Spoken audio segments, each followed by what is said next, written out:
1월 25일 말씀 묵상을 시작하겠습니다. 오늘 말씀은 사도행전 22장 17절부터 30절까지의 말씀입니다. 바울은 어제 본문에 이어서 계속해서 자신이 보고 들은 바를 무리들에게 선포하였습니다. 말씀을 바로 이어서 설명하겠습니다. 17절입니다. 후에 내가 예루살렘으로 돌아와서 성전에서 기도할 때 황홀한 중에 바울은 다메섹에서 부활한 예수님을 만났습니다. 그리고 회심한 이후에 아라비아에서 3년을 보낸 후에 예루살렘으로 다시 돌아왔죠. 이때가 바로 회심 이후 예루살렘을 첫 번째 방문한 때였습니다. 그리고 바울이 유대인으로서 어김없이 성전에서 기도하고 있을 때 하나님께서 그에게 말씀하신 것이죠. 18절입니다. 봄에 주께서 내게 말씀하시되 속히 예루살렘에서 나가라. 그들은 내가 내게 대하여 증언하는 말을 듣지 아니하리라 하시거늘. 예수께서는 바울의 증거를 유대인들이 받아들이지 않을 것이기 때문에 예루살렘을 떠나라고 명령하셨습니다. 예수님께서는 바울을 이방인의 그릇으로 택하셨고 이제 그를 이방인 땅으로 보내어서 복음을 전하게 하고자 하신 것이죠. 19절 20절입니다. 내가 말하기를 주님 내가 주를 믿는 사람들을 가두고 또 각 회당에서 때리고 또 주의 증인 스데반이 피를 흘릴 때 내가 곁에 서서 찬성하고 그 죽이는 사람들의 옷을 지킨 줄 그들도 아나이다. 주의 증인 스데반, 바울은 스데반을 재평가하였습니다. 그를 가리켜 주의 증인이라고 불렀습니다. 증인은 바로 순교자를 뜻합니다. 이처럼 바울은 스데반을 자신의 손으로 죽인 사실을 똑똑히 기억하였습니다. 아마 그 기억은 평생 동안 지워지지 않을 것입니다. 아마도 하나님은 그의 머릿속에 그 기억을 각인시켜서 복음의 원동력으로 사용하셨을지도 모르죠. 이처럼 바울이 저지른 잘못 가운데 가장 큰 것은 스데반을 죽인 사실이었습니다. 물론 바울이 직접 돌을 들어서 스데반을 치지는 않았지만 그를 죽이는 일에 찬성하였고 그를 죽이는 일에 가담한 자들의 옷을 지켰다는 점에서 그의 역할이 직접 죽이는 일 이상의 책임을 갖고 있었습니다. 여기서 바울이 유대인 무리들에게 강조하고자 했던 요지는 자신은 예루살렘을 떠나지 않고 유대인들에게 복음을 전하고자 하는 마음이 있었다라는 사실이죠. 기독교인들을 핍박하고 그들을 죽였던 자신에 대하여 유대인들이 용납하리라고 생각하였고 어떻게든 예루살렘에 남아 그들에게 복음을 증거하려 했던 것입니다. 이 사실을 바울은 유대인들 이 무리들이 알아주기를 원했던 거예요. 그러나 주님의 뜻은 바울의 생각과 달랐고 바울이 예루살렘을 떠나 이방 전도에 나서는 것이었습니다. 21절입니다. 나더러 또 이르시되 떠나가라. 내가 너를 멀리 이방인에게로 보내리라 하셨느니라. 즉 바울 자신은 배교자도 아니고 유대인과 똑같이 하나님을 믿는 사람이며 자신이 이방인의 선교사가 된 것은 바로 하나님의 말씀이 있었기 때문이라는 것입니다. 이 소리를 들은 당시 유대인들 이 무리의 반응은 어땠을까요? 그리고 바울은 이들의 반응을 예상하지 못했을까요?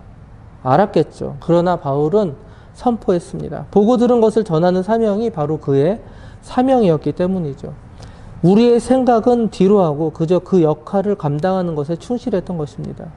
우리도 바울과 같은 일꾼이 되길 원합니다. 그러자 무리의 반응은 이러하였습니다. 22절입니다. 이 말하는 것까지 그들이 듣다가 소리질러 이르되 이러한 자는 세상에 없애버리자 살려둘 자가 아니라 하여. 처음에는 바울의 말에 경청하는 듯 했습니다. 그러나 완악했던 유대인들은 다시 소동을 일으켰습니다. 아마도 그들은 이방인도 하나님을 자신들과 동등하게 믿고 구원받을 수 있다라는 이 바울의 변론을 신성모독으로 여겼고 그를 죽이고자 했던 것이죠. 그들은 여전히 민족적 편견과 선민의식에 찌들어 있었습니다.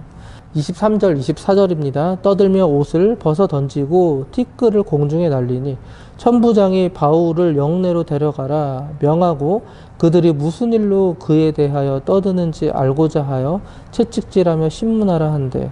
천부장은 이 히브리 방언을 몰랐습니다. 그래서 무리들이 왜 흥분하는지에 대해서 전혀 알지 못했죠. 그래서 천부장 루시아는 유대 군중을 일단 진정시키고 동시에 사태의 실상을 알고자 하여서 바울을 채찍질하고자 한 것이었습니다. 25절입니다. 가죽줄로 바울을 매니 바울이 곁에 서 있는 백부장더러 이르되 너희가 로마 시민 된 자를 죄도 정하지 아니하고 채찍질할 수 있느냐 하니. 로마 시민 된 자를, 이때 바울은 자신이 로마 시민권자임을 내세웠습니다. 당시 로마 시민은 정당한 사유 없이 고문할 수 없었습니다. 이것은 아구스도 칙령에 의해 확정되었습니다. 그리고 이후에 보다 발전된 발레리안과 포르시안 법에는 로마 시민의 소송에 있어서는 고소가 우선 상정되어야 하고 그 후에 형벌을 할 수 있도록 명시되었습니다.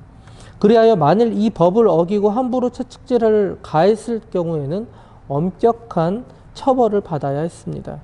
또한 일단 정식으로 고소가 상정되면 로마 행정관과 그의 고문단 앞에서 공청회를 갖도록 진리안법은 규정하고 있었습니다. 그러므로 병사들이 자신을 채찍질하려고 가죽끈으로 맸을 때 평상시 이 같은 법을 잘 알고 있었던 바울은 이 병사들을 통솔하는 이 백부장에게 로마 시민인 자신이 정당한 재판도 받기 전에 이렇게 대우받는 것이 합법적인가를 물었던 것이죠. 하나님은 바울을 로마 시민권자로 세우셨습니다. 그가 태어나기 전부터 말이죠. 왜냐하면 바로 이때를 위해서였습니다.